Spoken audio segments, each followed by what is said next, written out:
Hi hello ನಮಸ್ಕಾರ, welcome back to my YouTube channel. So ಇವತ್ತಿನ recipe ಹುಳ್ಳಿಕಾಳು ಸಾಂಬಾರು. ಸೊ ಒಂದೇ ಥರ ತಿಂದು ತಿಂದು ಬೇಜಾರಾದರೆ ನೀವು ಇದನ್ನು ಮಾಡ್ಕೋಬೋದು.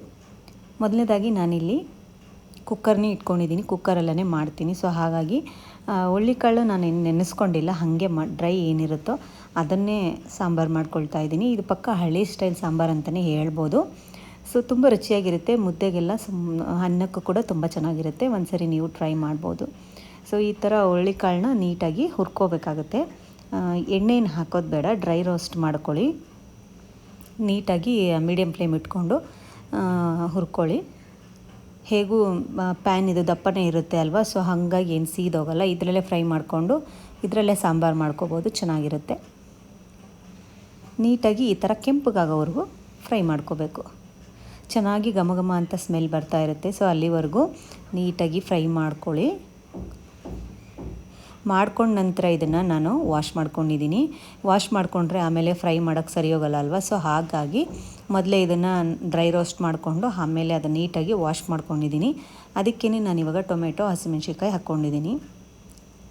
ಬೇಗನೆ ಆಗೋಗ್ಬಿಡುತ್ತೆ, ಕ್ವಿಕ್ಕಾಗಿ ಆಗುತ್ತೆ, ಹಾಗೆ ತುಂಬ ರುಚಿಯಾಗಿರುತ್ತೆ. ನಿಮ್ಗೆ ಯಾವಾಗಾದರೂ ಬೇಳೆ ಸಾರು ಆಮೇಲೆ ಏನಾದರೂ ತಿಂದು ಬೇಜಾರಾಗಿದ್ದರೆ ಇದನ್ನು ನೀವು ಒಂದು ಸರಿ ಮಾಡ್ಕೋಬೋದು. ಹಾಗೆ ಇದಕ್ಕೆ ಒಂದು ಈರುಳ್ಳಿ ಕಟ್ ಮಾಡ್ಕೊಂಡಿರೋದು ಕೂಡ ಹಾಕ್ಕೊಳ್ತಾ ಇದ್ದೀನಿ. ತುಂಬ ರುಚಿಯಾಗಿರುತ್ತೆ, ಖಂಡಿತವಾಗ್ಲೂ ಒಂದು ಸತಿ ನೀವು ಇದನ್ನು ಟ್ರೈ ಮಾಡಿ. ಕೆಲವರಿಗೆ ಇದಕ್ಕೆ ಮಸಾಲೆ ಇಷ್ಟ ಆದರೆ ನೀವು ಮಸಾಲ ಹಾಕ್ಕೋಬೋದು. ಮಸಾಲೆ ಇಷ್ಟ ಇಲ್ಲ, ಹೀಗೆ ಇಷ್ಟ ಅಂದರೆ ಹೀಗೆ ಕೂಡ ಮಾಡ್ಕೋಬೋದು, ಅದು ನಿಮ್ಮ ಚಾಯ್ಸು. ನಿಮ್ಗೆ ಹೇಗೆ ಇಷ್ಟನೋ ಹಾಗೆ ನೀವು ಮಾಡ್ಕೊಳ್ಳಿ. ಇದಕ್ಕೆ ನಾನು ಸ್ವಲ್ಪ ಅರಿಶಿನ ಪುಡಿ ಹಾಕ್ಕೊಳ್ತಾ ಇದ್ದೀನಿ. ಎಲ್ಲ ಹಾಕ್ಕೊಂಡು ನೀಟಾಗಿ ಕೂಗಿಸ್ಕೊಂಬಿಟ್ರೆ ಆಗೋಯ್ತು. ಚೆನ್ನಾಗಿರುತ್ತೆ, ತುಂಬ ರುಚಿಯಾಗಿರುತ್ತೆ. ಸೊ ನಿಮ್ಗೆ ರುಚಿಗೆ ತಕ್ಕಷ್ಟು ಉಪ್ಪು ಎಷ್ಟು ಬೇಕು ನೋಡಿಕೊಂಡು ನೀವು ಅಷ್ಟು ಹಾಕ್ಕೊಳ್ಳಿ. ಎಲ್ಲ ನೀಟಾಗಿ ಇವಾಗ ಮಿಕ್ಸ್ ಮಾಡ್ಕೊಳ್ತಾ ಇದ್ದೀನಿ. ಫ್ಲೇಮ್ನ ಲೋವಲ್ಲಿ ಇಟ್ಕೊಳ್ಳಿ, ಯಾಕಂದರೆ ನಾವೇನು ಇದರಲ್ಲಿ ನೀರು ಹಾಕಿರಲ್ಲ, ಜಸ್ಟ್ ತೊಳ್ಕೊಂಡಿರ್ತೀವಲ್ಲ ಕಾಳು, ಅದ್ರ ನೀರು ಮಾತ್ರ ಇರುತ್ತೆ, ತಳ ಸೀದೋಗ್ಬಿಡುತ್ತೆ. ಅದೆಲ್ಲ ಹಾಕ್ಕೊಳ್ಳುವಾಗ ಫ್ಲೇಮ್ನ ಸ್ವಲ್ಪ ಲೋ ಇಟ್ಕೊಂಡು ಮಾಡ್ಕೊಳ್ಳಿ. ಈಗ ಇದಕ್ಕೆ ನಾನು ಮಸಾಲ ರೆಡಿ ಮಾಡ್ಕೊಳ್ತಾ ಇದ್ದೀನಿ. ಅದಕ್ಕೆ ಒಂದು 4 ಎಸಳು ಬೆಳ್ಳುಳ್ಳಿ ಹಾಕ್ಕೊಳ್ತಾ ಇದ್ದೀನಿ. ಹಾಗೆ ಇದಕ್ಕೆ ತೆಂಗಿನಕಾಯಿ ಹಾಕ್ಕೊಳ್ತಾ ಇದ್ದೀನಿ. ಸ್ವಲ್ಪನೇ ಹಾಕ್ಕೊಳ್ತಾ ಇದ್ದೀನಿ, ತುಂಬ ಜಾಸ್ತಿ ಮಾಡ್ತಾ ಇಲ್ಲ. ಹಾಗೆ ಸ್ವಲ್ಪ ಹುಣಸೆ ಹಣ್ಣು ಹಾಕ್ಕೊಳ್ತಾ ಇದ್ದೀನಿ. ಇದಕ್ಕೆ ಸಾಂಬಾರು ಪುಡಿ ಬೇಕಿದ್ದರೆ ನೀವು ಹಾಕ್ಕೋಬೋದು. ನಾನು ಇಲ್ಲಿ ಸಾಂಬಾರು ಪುಡಿ ಹಾಕ್ಕೊಳ್ತಾ ಇದ್ದೀನಿ, ಮನೆಯಲ್ಲೇ ಮಾಡಿರೋಂಥ ಸಾಂಬಾರು ಪುಡಿ ಹಾಕ್ಕೊಳ್ತೀನಿ. ಇದನ್ನೆಲ್ಲ ನೀಟಾಗಿ ಗ್ರೈಂಡ್ ಮಾಡ್ಕೊಳ್ತಾ ಇದ್ದೀನಿ. ಹೀಗೆ ನೀಟಾಗಿ ಗ್ರೈಂಡ್ ಮಾಡಿಕೊಂಡೆ. ಸೊ ಇದು ನೀಟಾಗಿ ಲೋ ಫ್ಲೇಮಲ್ಲಿ ಎಲ್ಲ ನೀಟಾಗಿ ಮಿಕ್ಸ್ ಆಗಲಿಕ್ಕೆ ಬಿಟ್ಟಿದ್ನಲ್ಲ, ಇದಕ್ಕೆ ನಾವೇನು ಮಾಡ್ಕೊಂಡಿರ್ತೀವಲ್ಲ ಆ ಮಸಾಲನ ಹಾಕ್ತಾಯಿದ್ದೀನಿ. ನಾನಿವಾಗ ಇದಕ್ಕೆ ಯಾವುದೇ ರೀತಿ ಆಯಿಲ್ನ ಬಳಸಿಲ್ಲ. ಲಾಸ್ಟಿಗೆ ನೀವು ಒಗ್ಗರಣೆ ಕೊಡುವಾಗ ಎಣ್ಣೆ ಹಾಕ್ಕೊಳ್ತಿರಲ್ಲ, ಅದು ಒಗ್ಗರಣೆ ಕೊಟ್ಕೊಂಡ್ರೆ ಸಾಕು, ಚೆನ್ನಾಗಿರುತ್ತೆ. ಸ್ಟಾರ್ಟಿಂಗ್ ನೀವು ಬೇಕಿದ್ದರೆ ಎಣ್ಣೆ ಹಾಕ್ಕೊಂಡು ಈರುಳ್ಳಿ ಟೊಮೆಟೊ ಎಲ್ಲ ಫ್ರೈ ಮಾಡಿಕೊಂಡು ಕಾಳು ತೊಳೆದಿಟ್ಕೊಂಡು ಆಮೇಲೆ ಕೂಡ ನೀವು ಹಾಕ್ಬೋದು. ಆ ರೀತಿ ಕೂಡ ಮಾಡ್ಬೋದು, ಈ ರೀತಿ ಕೂಡ ಮಾಡ್ಬೋದು, ಚೆನ್ನಾಗಿರುತ್ತೆ. ಎಲ್ಲ ಒಂದೇ ರೀತಿ ಮಾಡ್ತಾ ಇರ್ತೀವಲ್ಲ, ಸ್ವಲ್ಪ ಡಿಫ್ರೆಂಟಾಗಿರಲಿ ಅಂತ ಈ ಥರ ಕೂಡ ನೀವು ಮಾಡ್ಕೋಬೋದು, ಚೆನ್ನಾಗಿರುತ್ತೆ. ಎಲ್ಲದಕ್ಕೂ ಎಣ್ಣೆ ಹಾಕಿನೇ ಮಾಡಬೇಕು ಅನ್ನೋದೇನಿಲ್ಲ, ಈ ಥರ ಕೂಡ ಮಾಡ್ಕೋಬೋದು, ಚೆನ್ನಾಗಿರುತ್ತೆ. ಇದು ಒಂಥರ ಹಳ್ಳಿ ಸ್ಟೈಲ್ ಸಾಂಬಾರಾಗಿರೋದ್ರಿಂದ ತುಂಬ ಡಿಫ್ರೆಂಟಾಗಿ ರುಚಿಯಾಗಿ ಇರುತ್ತೆ, ಡಿಫ್ರೆಂಟಾಗೂ ಇರುತ್ತೆ, ಎಲ್ಲದಕ್ಕೂ ಮ್ಯಾಚ್ ಆಗುತ್ತೆ. ಅನ್ನ ಮುದ್ದೆಗೆಲ್ಲ ತುಂಬ ಚೆನ್ನಾಗಿರುತ್ತೆ.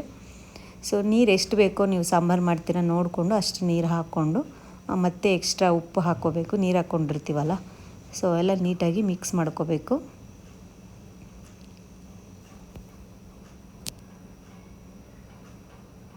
ಸೊ ಇದನ್ನು ಇವಾಗ ನಾವು ಮುಚ್ಚಿಬಿಟ್ಟು 3 ವಿಷಲ್ ಕೂಗಿಸ್ಕೊಂಡ್ರೆ ಸಾಕು. ನೀವು ನೋಡ್ಕೊಳ್ಳಿ, ಕಾಳು ಸ್ವಲ್ಪ ಗಟ್ಟಿಗೆ ಸಿಗಬೇಕು ಅಂದರೆ ಸ್ವಲ್ಪ ಕೂಗಿಸ್ಕೊಳ್ಳಿ, 2 ವಿಷಲ್ ಸಾಕಾಗುತ್ತೆ. ಸ್ವಲ್ಪ ಸ್ಮ್ಯಾಶ್ ಆಗಬೇಕು ಅಂದರೆ ಒಂದು 3 ವಿಷಲ್ ಕೂಗಿಸ್ಕೊಳ್ಳಿ. ಸೊ ಇವಾಗ ಸಾಂಬಾರು ನಾನಿಲ್ಲಿ ಒಂದು 2-3 ವಿಷಲ್ ಕೂಗಿಸ್ಕೊಂಡಿದ್ದೀನಿ. ನೀವು ಮಸಾಲ ಹಾಕೋಲ್ಲ ಅಂದರೆ ಕಾಳೆಲ್ಲ ಸ್ಮ್ಯಾಶ್ ಆಗೋರು 4 ವಿಷಲ್ ನೀವು ಕೂಗಿಸ್ಕೋಬೋದು, ಚೆನ್ನಾಗಿ ಎಲ್ಲ ಸ್ಮ್ಯಾಶ್ ಆಗುತ್ತೆ. ಅದು ಕೂಡ ತಿಕ್ಕಾಗೇ ಇರುತ್ತೆ ಸಾಂಬಾರು, ತೆಳು ಆಗಲ್ಲ. ಮಸಾಲ ಹಾಕ್ಕೊಳ್ತೀನಿ, ಕಾಯೆಲ್ಲ ಹಾಕ್ಕೊಳ್ತೀನಿ ಅಂದರೆ ಒಂದು 3 ವಿಷಲ್ ಸಾಕಾಗುತ್ತೆ. ನೋಡ್ತಾ ಇರ್ಬೋದು ನೀವು, ಕಾಳೆಲ್ಲ ಚೆನ್ನಾಗಿ ಬೆಂದಿದೆ, ಎಲ್ಲ ಒಡೆದೋಗ್ತಾ ಇದೆ, ಮುಟ್ಟಿದ್ರೆ ಚೆನ್ನಾಗಿದೆ. ಈ ಥರ ಮಾಡಿಕೊಂಡ್ರೆ ಎಲ್ಲ ನೀಟಾಗಿ ಬ್ಲೆಂಡ್ ಆಗಿರುತ್ತೆ, ಸಾಂಬಾರು ತುಂಬ ರುಚಿಯಾಗಿರುತ್ತೆ. ಈಗ ನಾವು ಇದಕ್ಕೆ ಒಂದು ಒಳ್ಳೆ ಒಗ್ಗರಣೆ ಮಾಡ್ಕೊಂಡು ಹಾಕ್ಕೊಂಡ್ರೆ ಸಾಕಾಗುತ್ತೆ.